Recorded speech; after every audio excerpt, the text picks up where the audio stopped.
बड़ी पेशरफ्त हुई है। आज एक हैरानकुन पेशरफ्त हुई है और एक बड़ी मज़ाहिया बात हुई है कमरा अदालत के अंदर। हुआ ये कि आज जैसे ही समाअत का आगाज़ हुआ, 2 रुकनी ये बेंच है, chief justice Islamabad high court justice Aamir Farooq साहब और जस्टिस मियां गुल हसन और निज़र साहब ये अपीलें सुन रहे हैं। तो शुरू में ही जो नैब के स्पेशल प्रोसिक्यूटर FIA के स्पेशल प्रोसिक्यूटर हैं साइबर केस में, जस्टिस रिटायर्ड हामिद अली शाह साहब, उन्होंने कहा कि वो 15 मिनट के दलाइल देना चाहते हैं और उन्होंने कहा कि ये अपीलें काबिल समाअत हैं ही नहीं। उन्होंने ये कहा कि जो ऑफिशियल सीक्रेट एक्ट है उसके अंदर अपील का हक़ नहीं दिया गया, लिहाजा इस पे अपील नहीं हो सकती। यानी वो कहना ये चाह रहे हैं कि इमरान खान साहब और शाह महमूद कुरैशी साहब को जो 10-10 साल की सज़ाएँ हो गई हैं, तो अब ये जो फाइनल सज़ाएँ हैं अपील हो नहीं सकती, तो यानी 10 साल इमरान खान साहब और शाह महमूद कुरैशी साहब जेल में गुजारें। ये एक ऐसी मज़ाहिया बात थी, ये एक ऐसी मज़े का खेज़ बात थी कि सब हैरान रह गए कि ये क्या बात हो रही है। और आप ये बात देखें, मैंने लास्ट वीडियो में भी एक बात की थी कि जिस तरह के केसेस इमरान खान साहब के ऊपर बनाए गए और जिस तरह के जजेस उनको सुनने के लिए लगाए गए, उसमें ये बड़े बड़े वकील जो हैं जिनको करोड़ों रुपए आवाम के टैक्स से पैसों से दिए गए हैं, इनकी ज़रूरत ही नहीं थी। क्योंकि देखें, अगर अमजद कुरैशी साहब पेश ना होते, क्या जो जज मोहम्मद बशीर साहब हैं उनका फ़ैसला मुख्तलिफ होता? अगर जो ये रिजवान अब्बासी साहब और ये सारे प्रोसिक्यूटर्स अगर स्पेशल प्रोसिक्यूटर्स पेश ना होते, तो क्या अबुल असनाद जुल्करनैन साहब का फ़ैसला मुख्तलिफ होता? अगर ये सारे पेश ना होते तो जो कुदरतुल्लाह साहब हैं उनका इद्दत केस में फ़ैसला मुख्तलिफ होता। अगर ये सारे पेश ना होते, अमजद कुरैशी साहब आवाम के टैक्स के पैसों से अब वो उम्रा करने गए हुए हैं, अल्लाह ताला उनको उम्रा कबूल करे। पता नहीं ये भी अब झूठे केसेस में आवाम के टैक्स के पैसों से इस तरह से एक महंगाई के, इस गुर्बत के और बदतरीन लोगों के लिए जो हालात हैं, इन हालात में आवाम के टैक्स के पैसों से झूठे केसों में फीस लेकर ये अब वकील साहब एक साथ खड़े हैं माजरत के साथ।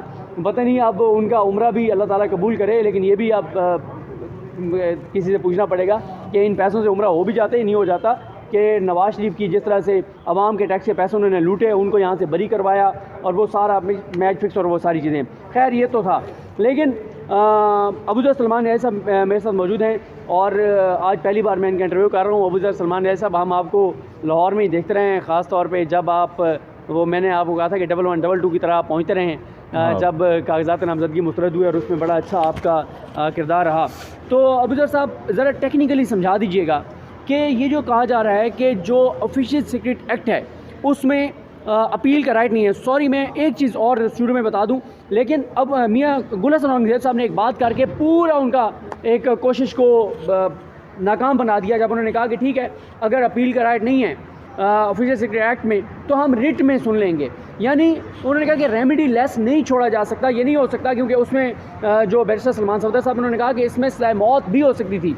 अगर एक बंदे को सज़ाए मौत हो जाए तो क्या फिर उसका कोई ऊपर अपील ही नहीं है और वो फाइनल हो जाएगा फ़ैसला?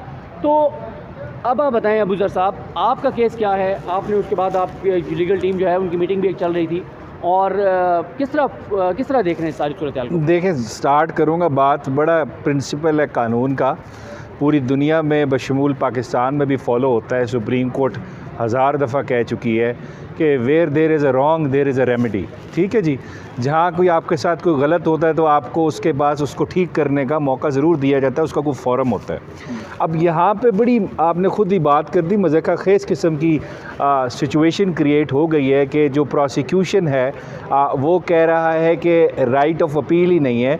तो इसका मतलब ये है कि जजमेंट जो है जिस पे आपको सज़ा हुई है वो फाइनलिटी अचीव कर चुकी है, और मतलब कि आपके जो हायर फॉरम्स हैं, सुप्रीम कोर्ट हो गया, हाई कोर्ट हो गया, वो इस वक्त एग्जिस्ट ही नहीं करता, अगर मैं ये बात मान लूँ।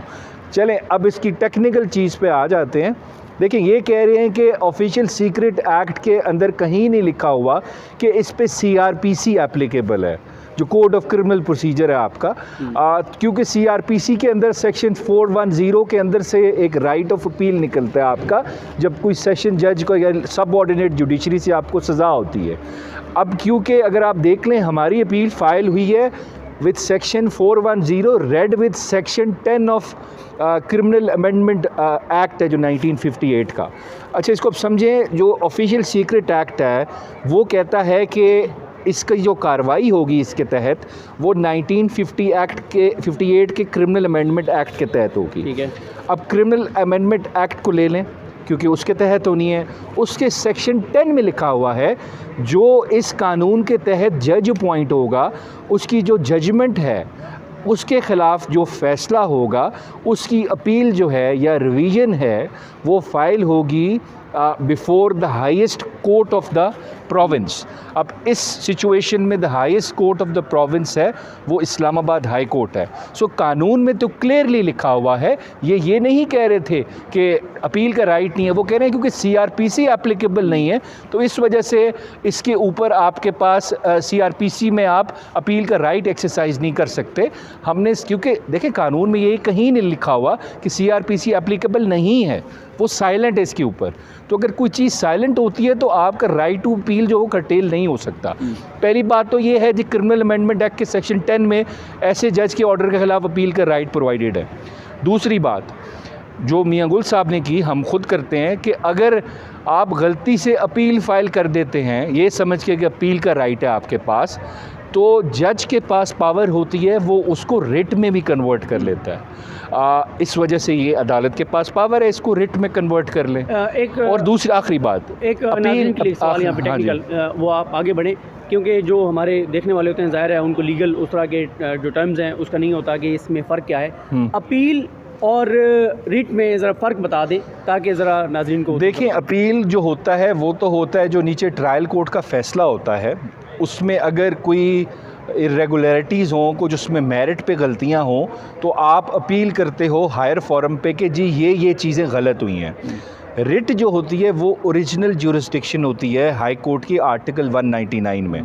अब रिट क्या होता है? रिट ये होता है कि अब रिट की बहुत सारी किस्में होती हैं। अब इस सिचुएशन में जो रिट है वो होती है रिट ऑफ सर्शुरारी, जो हम कानून की लैंग्वेज में कहते हैं। वो बेसिकली सादा लैंग्वेज में ये रिट होती है कि हाई कोर्ट के अंदर के नीचे ज्यूरिसडिक्शन में कुछ ऐसा इकदाम हुआ हो अदलिया की तरफ से, उसके नीचे वाली, या मुकन्ना की तरफ से, एग्जीक्यूटिव की तरफ से, जो कानून के मुताबिक नहीं है, तो आप उसको रिट में चैलेंज कर सकते हैं।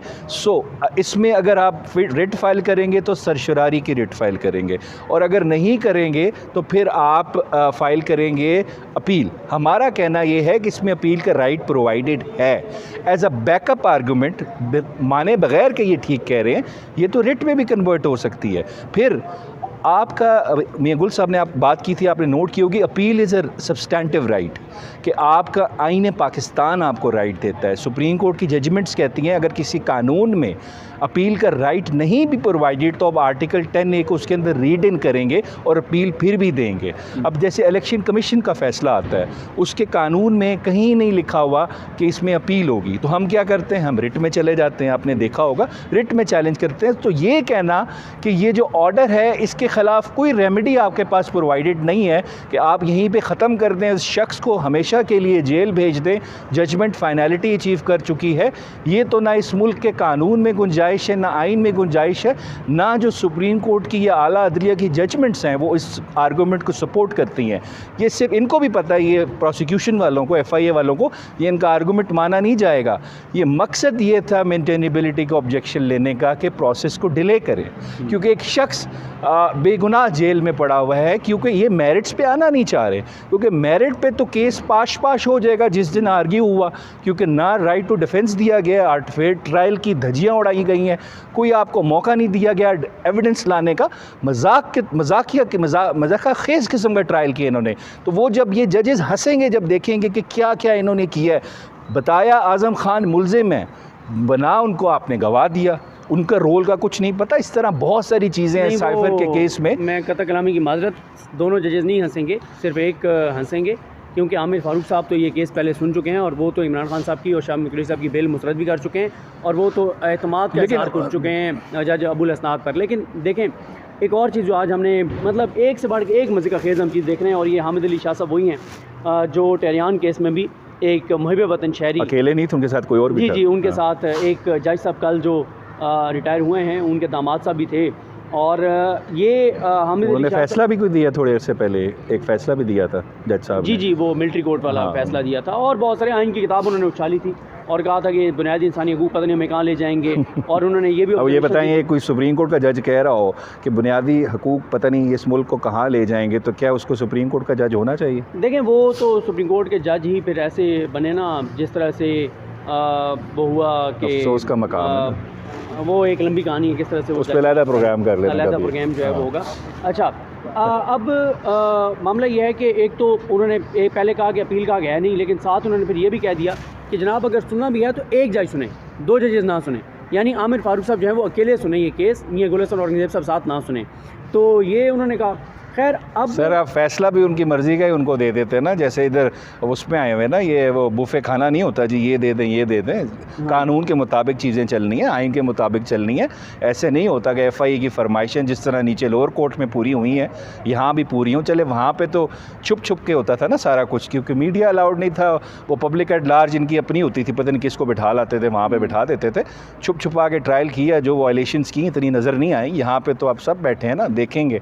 तो इस वजह से मेरे ख्याल से इनको लग रहा है अभी तक ये अडयाला में ट्रायल कर रहे हैं। दिस इज़ हाई कोर्ट, अब ये तो ओपन कोर्ट है ना, यहाँ पे तो चीज़ें गलत होंगी तो आप लोग रिपोर्ट भी करेंगे। तो इस वजह से इनका मकसद सिर्फ ये है डिले करें इसको, मैक्सिमम उनको जेल में रखें, खान साहब को या शाह महमूद कुरैशी साहब को। लेकिन ये चलना नहीं है ज़्यादा। परसों केस लगा हुआ है, परसों क्या करेंगे? इसमें एक मेरा अदलिया से भी रिक्वेस्ट होगी कि ये कॉन्टीन्यूस वो है ना वायलेशन ऑफ जस्टिस हो रही है, तो इसको इस पर वॉचफुल होना पड़ेगा थोड़ा सा। इनकी डिलेइंग टैक्टिक्स पे ना इनको ज़रा, मेरे ख्याल से तो इनको फाइन्स वगैरह इंपोज करना शुरू कर दें, ये ठीक हो जाएंगे। कादी साहब तो करते हैं ना ऊपर फाइन इंपोज, हाँ, लेकिन ये भी अगर करना शुरू कर दें तो मेरे ख्याल से काफ़ी बेहतर हो जाएगा। इस तरह इनको भागने ना दें, और ना इनको हम भागने देंगे। ये फ़ैसला होगा इंशाल्लाह, अगले 2 हफ्ते में फ़ैसला होगा, 2 हफ्तों के अंदर ही होगा। और ये खान साहब ने इन केसेस के इनकी सज़ा जो है वो सेटिसाइड होनी है। बिल्कुल, परसों तक ये केस गया है, और परसों और तोशाखाना में आज उन्होंने कोशिश की कि तोशाखाना जो है वो कल समाअत के मुकर्रर हो जाए, लेकिन वो नहीं किया गया, वो परसों ही होगा। और उसमें अमजद तिवारी साहब को बताया गया कि वो उम्रे पे गए हुए हैं, 15 तारीख को आएंगे, तो आप परसों इन केसेस की समाअत होगी। लेकिन इसमें मैं आपको एक चीज़ बता दूं कि अगर ये बात मान भी ली जाए, मियां गुल साहब ने कहा है कि अगर ये बात मान भी ली जाए कि अपील का राइट नहीं दिया गया ऑफिशियल सेक्रेटरी एक्ट में, तो फिर जो है वो रिट में हम ये सुनेंगे। और ये रिट में कन्वर्ट होना बड़ी आम सी बात है, आम सी बात है। मैंने बहुत केसेस किए हैं कि इसमें कंटेम्प्ट पिटिशन रिट में कन्वर्ट हो जाती है, ये अपील रिट में कन्वर्ट होती है, रिट अपील में कन्वर्ट हो जाती है। उस क्योंकि कानूनी सवाल है ना, कानूनी सवाल आप 1 पेज पे लिख के दो, 10 पेजेस पे लिख के दो, उसमें इतना इशू नहीं होता। ये सारी चीज़ें हो सकती हैं, इतना कोई इशू नहीं है। ये सिर्फ भाग रहे हैं केस से। चलो 1 हफ्ते का टाइम ले लेंगे ज़्यादा से ज़्यादा, डिसाइड तो मेरिट पे तो बात आएगी, और जब मेरिट पे आएगी तो फिर इनका मजाक ही उड़ना और कुछ नहीं उड़ना। अच्छा, इसमें सिकंदर कुरैन साहब ने बिल्कुल एक और पॉइंट आउट किया था कि अगर ये कहते हैं कि ऑफिशियल सेक्रेटरी एक्ट में अपील नहीं है, तो फिर उसमें तो प्रोसिक्यूटर का भी जिक्र नहीं है, स्पेशल प्रोसिक्यूटर का, तो वो कैसे यहाँ पे खड़े हुए हैं? तो उस पर भी ज़रा मामला। बिल्कुल। चलें जी, हमें अपनी दुआ में याद रखिएगा, इंशाल्लाह आपको अपडेट करते रहेंगे। अल्लाह हाफ़िज़।